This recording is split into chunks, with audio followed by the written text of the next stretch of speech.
What is up, everybody? I am Alex, and this is Brian Gregoire, and we are the layup line here at SEC Unfiltered.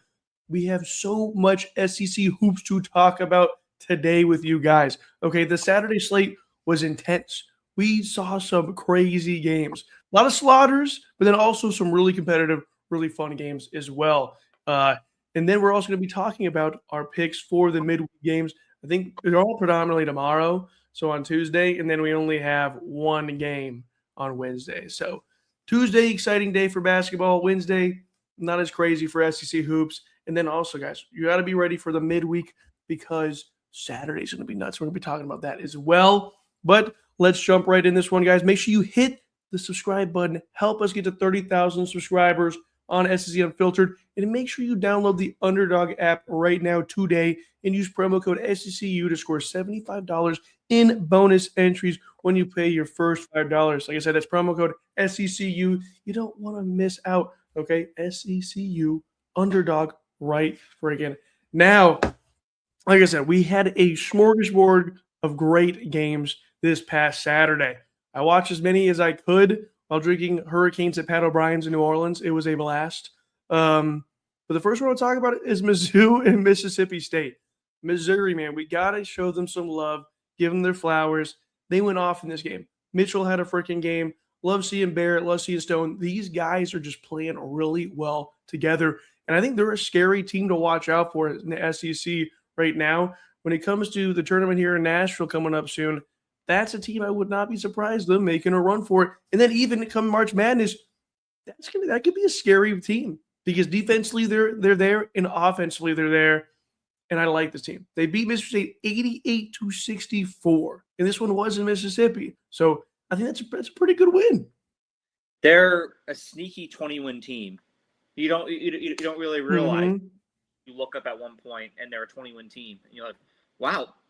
Look at how much ground they've covered over these past couple weeks. That Missouri and Alabama, and Florida, of course, they've been three of the hottest, most consistent teams down the stretch. Oh, yeah. And it's interesting. Like I can't really put a finger on how Missouri is going to perform in the SEC tournament or March Madness, but I can say that they're gaining momentum at the right time. For a while, they're one of those teams that you couldn't really figure out. Yeah, they would have close wins, close losses. Would look great some days, would look puzzling other days. I mean, when they got smacked by Illinois back in December, it's like they've had their ups and downs, but this season is a marathon, not a sprint, and it's looking like MIZ is running the marathon pretty well. And it's crazy because, I mean, they've beaten Florida this season. They also went to Rupp Arena and beat Kentucky. So they've beaten some really good SEC competition this season. The one thing that they generally struggle with is their free throw shooting. And in this game against Mississippi State, they were 20 for 24. So that is a major improvement there because generally they're missing, if they're going for 24, they're missing 8 or 9 of those at least. So I like seeing that improvement on the free throw line. You can just get those free money buckets. You're going to win games. And that is really what helped them out in this game here is those hitting their free throws for once. Next game, I know you're excited for this one. And it's because this team here, Kentucky, we don't know what we're watching half the time because you don't know what to prepare for and expect. We get our hopes up, then we're like brought back to earth. Then we're like, wait, they just went and killed Vandy? Like, what's going on with this Kentucky team? You just don't know what to expect. Yeah, they are a very high and low team, and they're one of those teams that just when you think they're out, they rise from the dead, and just when you think that they're back in stride, they crash and burn, and it's tough to diagnose them. They're a very confusing basketball team. Like I even texted you on Saturday. I'm like, this team is just confusing. I'm like, I can't. How is this happening right now? And no, I know the game was up in Lexington, but still, like I don't understand these stretches for them. I would think that with the talent they went out and got, they'd be more consistent. Yeah, and it's probably why, like we talked about last week, I think that this team is just a wonky fit and that's usually the results that yields is very, very high low. I agree. I mean, what I've been seeing so far is I like Chandler. Chandler has been stepping up and getting these key big plays in all these games. He was 6 for 8 at the three. Okay. So they made 11 threes. He made 6 of them. So he went off in this game. Him and away did what they needed to do. Aberdeen was okay here, 15 points, 3 for 7 of the three. But I think this, as long as OA, Chandler, and Aberdeen can get double digits decently, and it's not only away, which I feel like that's something we've been talking about a lot is Ortega away, he's Kentucky. And it can't just be him. But if Chandler gets hot like he did against Vandy, they could be dangerous, but the consistency just hasn't been there. We've seen some ugly games that they've won them, but they've been ugly. Well, and I know that they can be dangerous, but at this time of the year, it's all about consistency. Mm-hmm. Like, I don't really care as much about your upside. I care about how you can stretch it over 4 or 5 games. And Kentucky hasn't showed that they have that in them. And so, do I think that they can squeak out a win or two in the tournament? Yeah, but they're not really consistent enough to do much more beyond that. And now, I want to turn the tables and talk about Vanderbilt for a second. Oh, Vandy. Because I'm noticing a pattern with them as well. Vanderbilt is a very fundamentally sound basketball team, and that's why they are where they are. They hit their free throws, they do the little mistakes. That's why they are what they are. But when you talk upsides, they don't have the upside of your teams like Alabama, like Florida, like Kentucky, like Tennessee. They're really good. No elite upside. And this Saturday showed it. Because when they go up against performances like Kentucky had, where they're just shooting lights out, they lose 8 times out of 10. You can be great from the charity stripe all day, all you want, but unless you have some special about you, you're not going toe to toe with that. And so that's where I feel like they have a ceiling. Is they're going to beat the teams that they're supposed to beat. Like they scream Sweet 16 team to me, because I feel like those early round games, they're a 5 seed, let's say 5, 6 seed. They'll win those first 2 games. Yeah, but they will run. The second they go against someone equal-ish, they're losing. When they run into Duke or Arizona or UConn or so, it's over. Yeah, I mean, in this game they just weren't hitting their shots. 7 for 28 at the three. That is terrible. And that's what worries me. Like I don't feel like we see a lot of 10 or 11 3-pointer nights out of no. Or you don't see a lot of 55%. They start just throwing them up and just hoping, and it's like you gotta be good with the pray method. Yeah, have that. Ain't gonna happen. Now this next game here, I know you're gonna be excited to talk about this one. Bama, Tennessee. Okay, Tennessee yet again. Double-digit lead just to squander it. They cannot play a full. They can play like 80% of the game, right? And then it comes to the very last bit, they slip away every time. Now you got to give props to Bama. Yeah, no, it's been a trend for Tennessee with choking big double-digit leads. I mean, yeah, they were dominating Alabama physically for a lot of that game, but that didn't matter. I mean, this game reminded me a lot of Duke UNC at the beginning of February, first time they played this year. They'll be playing again this weekend. But Duke was controlling the tempo the whole game against UNC. Nganga fouls out. Didn't really matter. It's UNC stormed back. They won. It is what it is. I get the fact that he fouled out, but you still have to have a second gear, and that's where Tennessee is. Like, I know that Ament got hurt in this game, okay, but you still have to have that depth to compete. Like that's not an excuse down the stretch. So we've talked about like Auburn and losing Pettiford here and there. It's like you got to have more guys that can be playmakers. And Ament was healthy in the other games that they choked too. So it's not a Nate Ament issue. It's a Tennessee issue. They've struggled to hold on to these leagues, finish games. I feel like they'd be right up there with Florida right now if they could finish games. Finish the games. I agree. They can't. And then Alabama. I know. A lot of times early in SEC play, I had my qualms with them because of how they played defensively.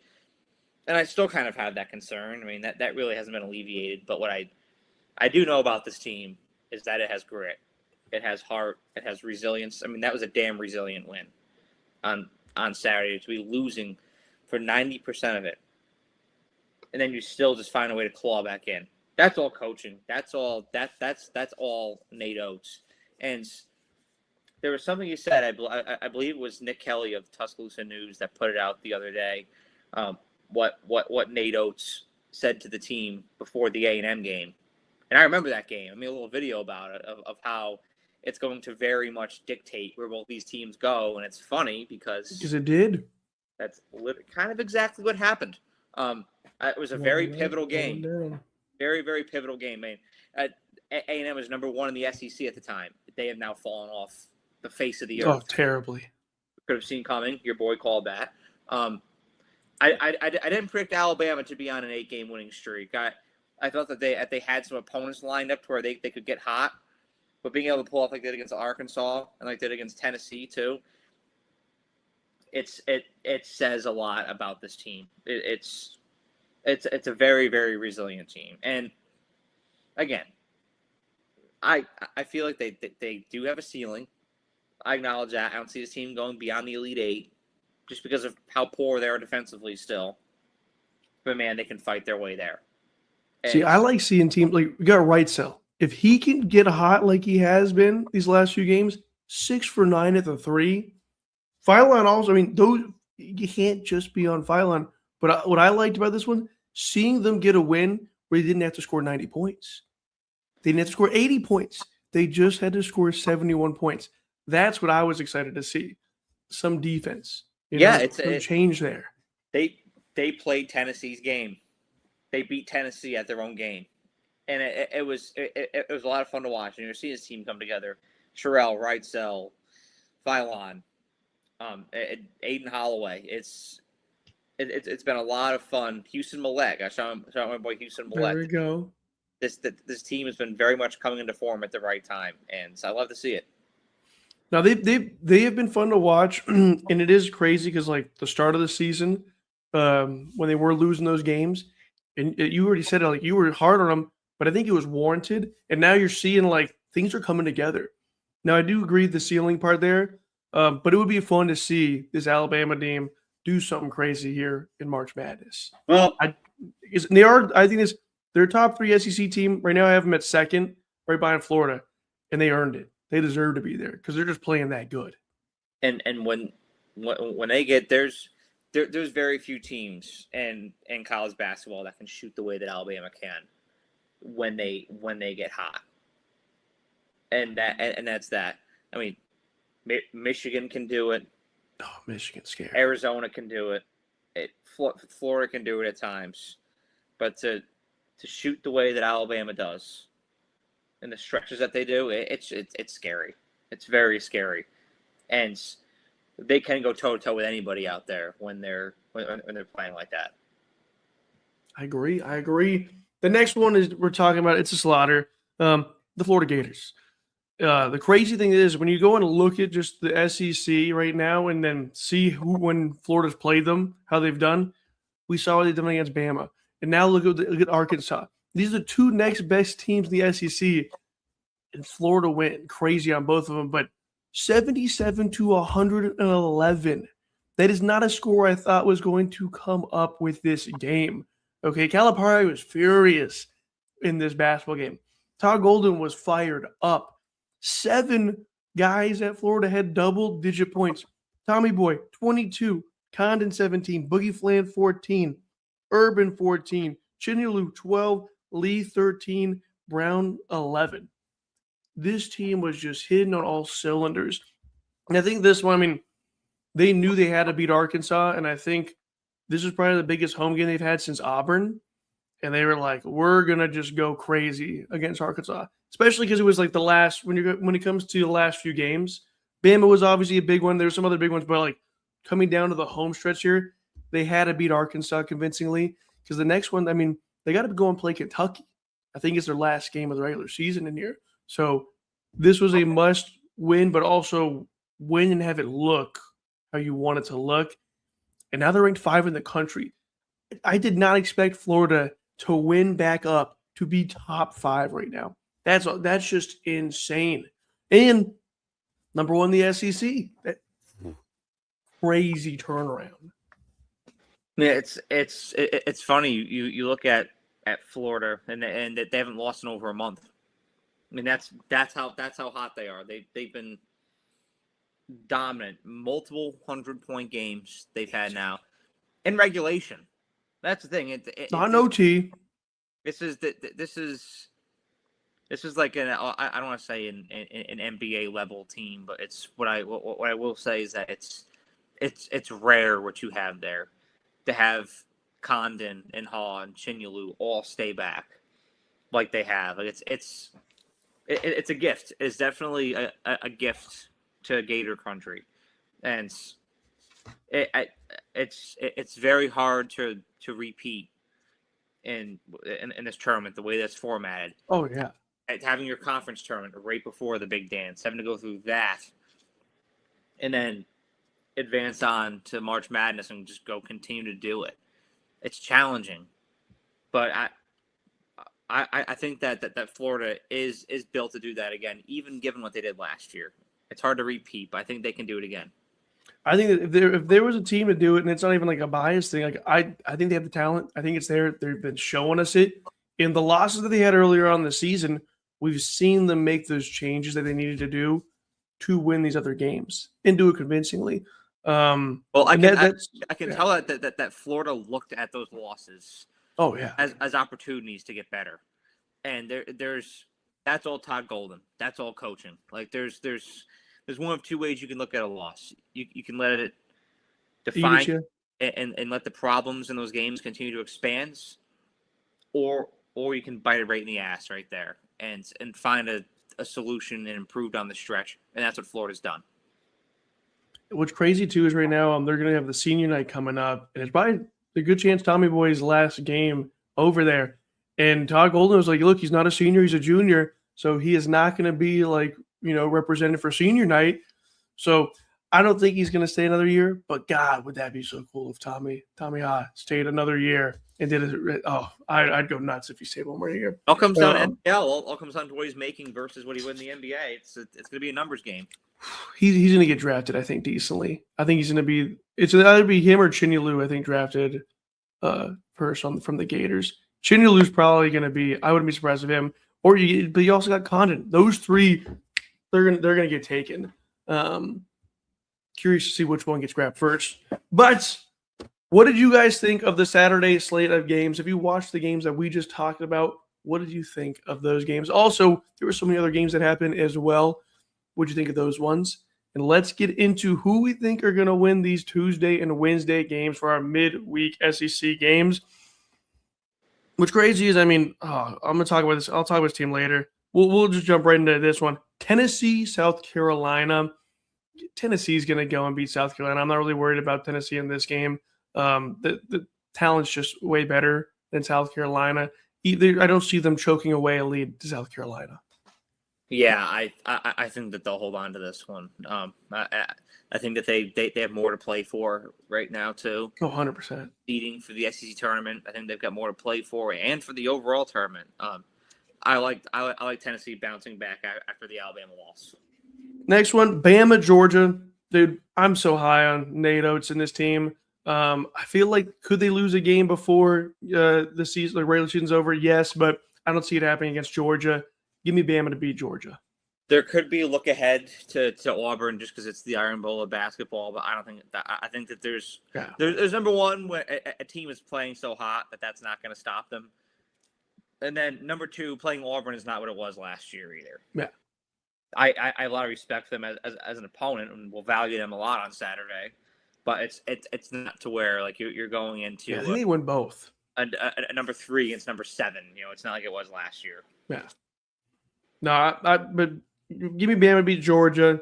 They'll probably also be picking Bama to beat Auburn. That's what we talk about Saturday too. Next one, Missouri, Oklahoma. I like what I've been seeing with this Missouri team. Go Zoo, baby. Missouri's beating Oklahoma.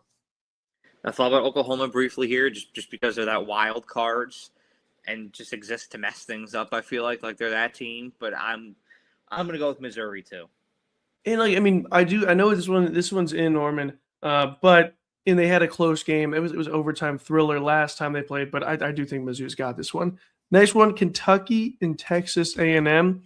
Kentucky, man, it's like you were saying earlier, like we don't know what we're gonna get from them game to game, but right now they're winning.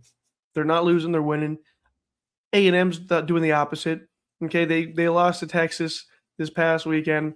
I don't see them going and beating Kentucky. Give me Kentucky to beat A&M. I think the way Kentucky finishes the season out, if it's been anything resembling of the patterns they've had all season, I see them winning this game and then losing to Florida. Oh yeah, I'd love to hear that one. That's what I think is probably gonna happen too, honestly. Yeah. Next one, Florida, Mississippi State. I think I saw what it was, like 95% for Florida, 5% for Mississippi State. Give me Florida. Will the 5%ers pull through? Absolutely not. I'm taking Florida.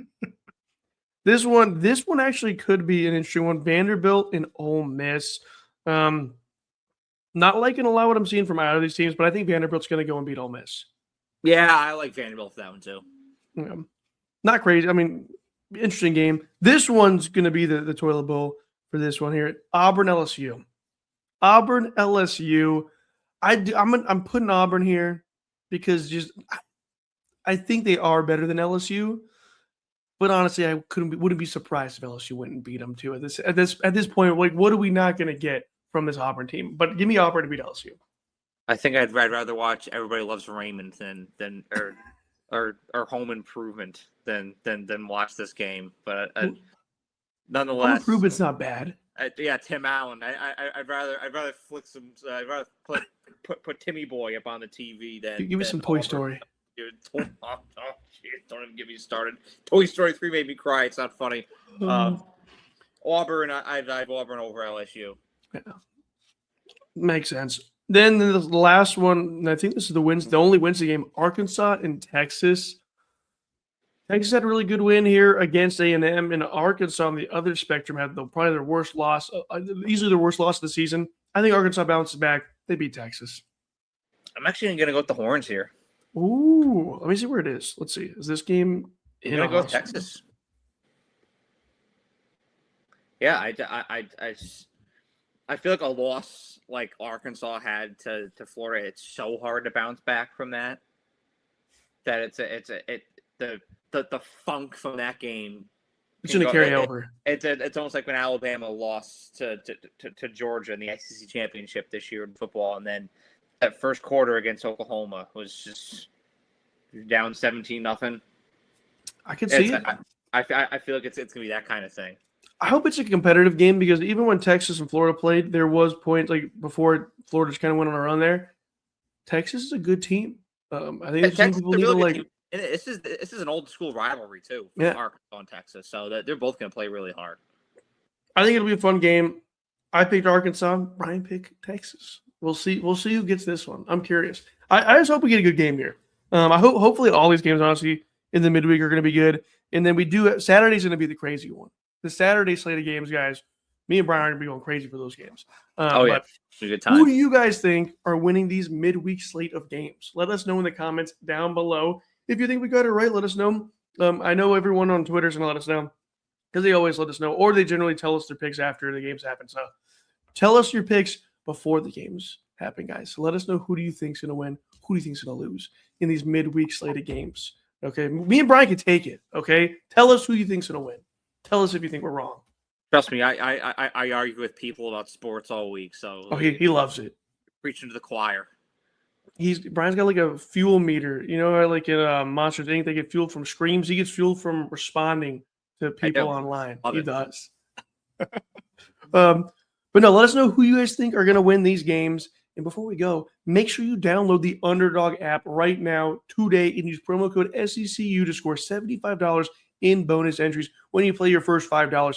That's promo code SECU, okay? Underdog, make picks, win money. Must be 18 years or older, 19 years old in Alabama, New England, 19 up in Colorado for some games, 21 up in Arizona, Massachusetts, and Virginia, and present in a state where Underdog Fantasy operates. Terms apply. Concerned with your play, call 1-800-MY-RESET or 1-800-GAMBLER or visit www.ncpgambling.org. Arizona, 1-800-NEXT-STEP, 1-800-639-8783, or text next step 253342. New York, call the 24/7 Hope line at 1-8778-HOPE New York or text HOPE New York 467-369. Brian, thank you for coming out here to hang out with me. We got a lot coming on too. We're gonna make our brackets. That's gonna be insane. We'll have to do that coming up here soon. Oh yeah, SEC tournament talks here. Once we get these games over with, we got so much to talk about. I'm pumped. Oh yeah, we've got good stuff coming on the line here, so I'm excited. Hey guys, I won my bracket this last year, so be prepared. Now, Laura's got to go back to back for me to do that this year, so we'll see. Hopefully, fingers crossed. But Brian, like I said, thank you for coming on here, and we look forward to talking to you guys after the midweek games and talking about these Saturday games. But stay safe out there, guys, and we'll see you guys next time.